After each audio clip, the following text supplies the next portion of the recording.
Sejam bem-vindos a mais um Homecast. Hoje eu tô com uma convidada pra lá de especial.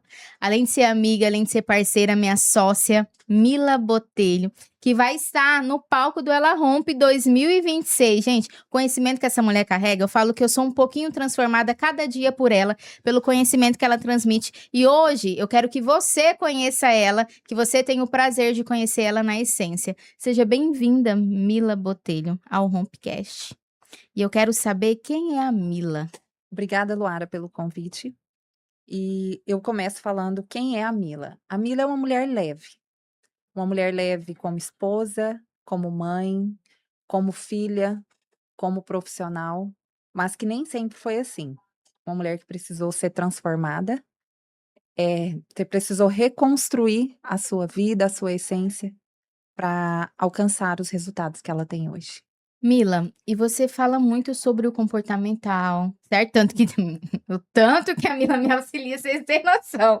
Tem hora que eu quero partir para o soco e eu falo, Mila, calma, vem aqui, vamos conversar. E é toda essa questão interna, né? Que eu acredito que a gente precisa chegar numa maturidade. Tanto, não só de temperamento, porque você não fala só disso, mas dos bloqueios que a vida causa na gente, dos bloqueios. Tem muitas oportunidades que a gente deixa de aproveitar. Porque temos uma mentalidade bloqueada, porque nós temos algo ali que precisa ser estudado, que precisa olhar para dentro.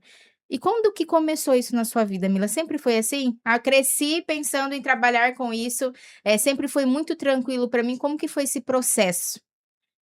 Não, não sempre foi assim não, né? Não nasceu do amor, nasceu pela dor. Então, nasceu exatamente da minha própria reconstrução. Foi uma transformação dolorosa, não foi fácil, não foi rápida, mas foi necessária. Perdi meus pais aos 7 anos de idade, fui mãe aos 16, entrei no serviço público aos 20.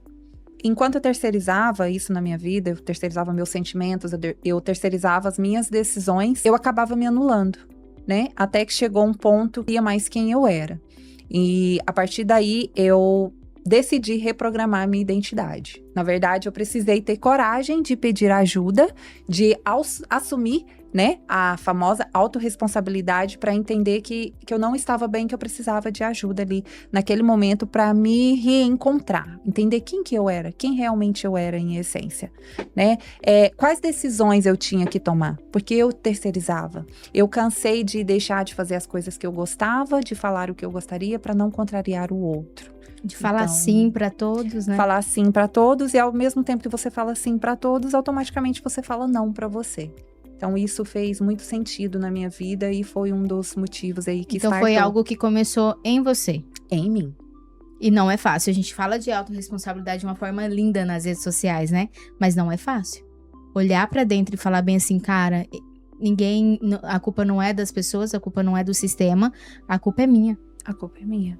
A culpa é minha, eu preciso resolver isso. Exatamente. Eu preciso mudar, eu preciso de ajuda. É você se colocar ali como alguém que precisa de ajuda. Exatamente. Porque às vezes a gente quer dar conta de tudo, né, Mila? Exatamente. E às vezes a gente, por medo, né? A gente não se sente segura de assumir que precisa de ajuda, que a gente precisa evoluir. Mas quando você tem essa coragem, automaticamente o resultado ele vem.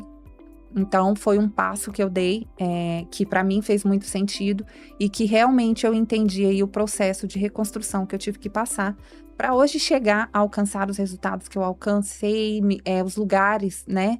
E as mesas, os ambientes e também as posições, né? Aí na área profissional. A prosperidade, né? Que eu falo que você é uma pessoa próspera em todas as áreas da sua vida, tanto no casamento. E tudo passou por uma transformação. Tudo teve que voltar à essência ali, à identidade, né? O olhar pra dentro, que as pessoas não querem olhar pra dentro. As pessoas querem mudar fora sem olhar pra dentro. Sim, eu sempre falo, eu falo muito da pirâmide do indivíduo, né? Uhum. Que é o ser, o fazer e o ter. Só que geralmente a gente inverte essa ordem. A gente começa pelo ter. A gente foca no resultado, a gente trabalha em prol daquilo, mas sem entender quem a gente é, né? E o que a gente precisa fazer. E trazendo isso para a área do empreendedorismo, eu sempre falo que não existe um CNPJ sem CPF. Antes do CNPJ existe um CPF. Então, se a base ali, que é o nosso CPF, que é a nossa essência, que é a nossa que é a nossa identidade, ela não estiver preparada, não há CNPJ que se cura. Não vai sustentar, não vai Não conseguir sustenta. sustentar. Não existe isso de, deixa o CPF em casa e que agora é CNPJ. Não adianta, é tudo no mesmo corpo, é a mente ali, né? Então a gente precisa entender a nossa essência mesmo, é parte do que você faz. Você tem ajudado várias mulheres nisso. Eu sou uma dessas mulheres, nesse alinhamento, nesse olhar pra dentro, nesse calma, respira, tá? O que realmente está acontecendo, o que você pensa que está acontecendo, né? O que é você aqui do presente falando, o que é o seu passado gritando, porque é tudo isso. Quando a gente fala de treinadora comportamental, é disso que a gente fala, ou estou errada. Não, é isso mesmo. É porque hoje eu trabalho muito, separa a questão da identidade com a personalidade, né? Todos nós nascemos com uma identidade, que é o seu temperamento. Eu falo muito em cima do nosso temperamento, né? O nosso temperamento, ele é nato, ele é natureza, ele não sofre poder de escolha ou de mudança. Ninguém nasce escolhe. com temperamento. Isso, ninguém escolhe. Você escolhe a cor dos seus olhos, você escolhe como que vai ser seu nariz, e assim é o seu temperamento. E aí, nós somos inseridos aí nesse grande ecossistema chamado mundo, né? Que começa pelo nosso ambiente familiar. E ali a gente vai criando a nossa personalidade, deixando, querendo ou não, a nossa identidade de lado, né? Porque nós vamos nos adaptando de acordo com as pessoas, com os ambientes, aí logo vem relacionamento, logo vem, né, a parte profissional, e a gente vai se perdendo no meio de tanta personalidade que a gente vai adaptando nesse processo. Então, hoje eu faço muito isso, né? E a partir do momento que você entende qual é o seu temperamento, ou algo que eu deixo aí bem, bem claro que você não é o seu temperamento. Porque o que acontece hoje? Hoje muitas pessoas usam o seu temperamento como muleta. Né? Eu sou, sabe a síndrome de Gabriela? Eu sou assim, nasci assim, vou morrer assim, né? E não é. Hoje, você entender como você se comporta, qual o seu temperamento... Que existe uma maturidade. Exato, você vai entender, até onde isso aqui me faz bem. Esse meu comportamento, esse meu temperamento me faz bem. O que eu tenho que amadurecer? Que Sim. entra a maturidade emocional, né? Que foi o que eu tive que trabalhar em mim. Eu tive que me entender, tive que reprocessar, tive que entender qual que era o meu temperamento, e eu sou uma fleumática. Então, o excesso de passividade é bom. Por isso que a gente dá muito certo. Sou ótima para intermediar, eu falo que ai, meu Deus, me perdi a palavra de novo. Gerenciar, sou ótima para gerenciar crises, né? Mas às vezes esse excesso... E eu sou ótima para formar as crises. Exatamente. Eu formo, ela gerencia, por isso que tem que ter a maturidade, né? Exatamente. Tem que ter a maturidade, mas assim, meu Deus do céu, como que é incrível. E quando você descobre o temperamento, é mais sobre o outro, eu acredito, para lidar com as pessoas também, para entender, porque às vezes a gente olha assim e fala, por que demora muito?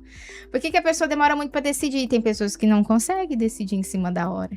Não, e são perfis. E são perfis, né? E aí, meu Deus do céu, a gente precisa compreender tudo isso para lidar com pessoas. Exatamente. Para lidar com pessoas, porque não é fácil. A gente tende a olhar o outro com os nossos olhos, com o que funciona, como que funciona para mim. Então, para mim tá na cara. Mila, pega esse copo d'água, aí a Mila vai pegar. Lá por cima, eu falo, meu Deus. Aí muitas vezes você pega. Eu mesmo, não dá tempo do outro pegar, eu já peguei o copo, já fiz o que tinha que fazer, mas por quê? Tem que entender, tem que chegar na maturidade, que ainda é um pouco complicado pra mim, mas estou aprendendo por conta de você, da sua vida. Mas assim, não necessariamente, usando até o seu exemplo do copo, eu tenho que manter ali, sabendo que eu posso ter um pouquinho mais de agilidade para pegar esse copo, eu não preciso pegar ele toda vez no meu tempo, né? É onde entra a gente amadurece aquele comportamento. Então, eu sei que eu posso ser mais ágil aqui, então eu vou me reeducar, porque eu sei a questão do posicionamento. O meu excesso de passividade, eu sou uma pessoa muito tranquila, né? Eu sou uma pessoa que não gosto de crises, não gosto de ambientes de brigas, eu sou uma pessoa que não gosto de debater com o outro, só que às vezes esse excesso de passividade às vezes me atrapalhava. E é onde eu começava a terceirizar as minhas decisões, as minhas opiniões, às vezes eu deixava de falar, principalmente em reuniões, para evitar passar por cima da palavra do outro, mesmo eu não concordando, né? Então, aí que eu tive que saber lidar com os meus Aí entra a maturidade. comportamentos. Exatamente, amadurecer é algo que ele quer adquirir a maturidade emocional. E como é importante isso, né? A gente precisa falar mais dessa importância. Porque as pessoas pensam que não é, gente, mas é muito importante. Ainda mais quando se fala de construir algo grandioso. Porque tudo que a gente vai construir de grande, se a gente não olhar pra dentro, se a gente não entender, se a gente não chegar numa maturidade, o primeiro desafio que você enfrentar vai você e desafio tudo por água abaixo. Porque não é simples, né? Não sustenta, Não né? sustenta. Lógico que a gente tem que ter um propósito, porque senão aí que não sustenta mesmo. Mas é muito importante. Nesse desafio, na verdade, nessa construção, qual foi o seu maior desafio? Você com você mesma, qual foi o seu maior desafio? Você fala bem assim, cara, eu venci isso aqui. Eu passei por isso, mas nada mais me para. Como a Manu tava aqui mais cedo, né? Nem fã, nem haters, nem fakes. Nada mais me para depois que eu venci isso aqui. Acho que a minha maior dificuldade, o meu maior desafio foi exatamente assumir o meu posicionamento e assumir a história, meu protagonismo. Acho que o maior desafio foi exatamente ter coragem de me posicionar, que era algo que era uma dor para mim, né? Eu exatamente falar não para o outro e sim para mim. Então, esse foi o maior desafio. Então, a partir do momento que eu decidi ser a mulher que eu me tornei para ter os resultados que eu tenho hoje, então isso para mim foi crucial. E Hoje, desafiador, né? e O desafiador. falar não sem precisar justificar 1 milhão de vezes, porque eu não Só até que sai, já né? foi. Hoje eu não tenho medo nenhum. Não tem mais dificuldade. Hoje eu vou até onde eu acho que eu devo ir. Sim. Eu falo o que eu acho que eu tenho que falar. Eu concordo se eu achar que eu tenho que Isso é muito concordar. importante. Então, É a maturidade. isso aí foi uma transformação para mim E muito olha que incrível, né? importante. Porque você passou por isso e hoje você auxilia mulheres a chegar nessa maturidade. Que é muito importante Exatamente. para prosperar. Não existe prosperidade sem maturidade. Não Não existe. existe. E nós estamos falando aqui de empreender, empreendedorismo. Eu quero que você deixe um recado. Estamos chegando ao final. Ficaria horrores falando aqui com você. Você sabe disso, porque a gente fala horrores no WhatsApp também. Eu quero que você deixe um recado aqui para a mulher que está empreendendo. A mulher que precisa olhar para ela, talvez. O recado que eu deixo é: não negocie com seus resultados. Se você você já decidiu o que você quer, aonde você quer chegar, não negocie, decida e construa a vida que você deseja. Não negocie, decida e construa a vida que você deseja. Esse foi mais um Rompecast com Mila Botelho. Ela vai estar no palco do Ela Rompe 2026. Eu tenho certeza que você vai extrair, assim, pérolas maravilhosas. Vai ser uma virada de chave na sua vida. Valorize o que está sendo construído aqui dentro. Nós estamos implantando uma nova cultura. Qual que é essa cultura, Luara? A cultura de valorização do que é nosso. Valorizar a nossa gente, valorizar você, o que está sendo construído aqui dentro. E eu espero você no próximo Rompecast.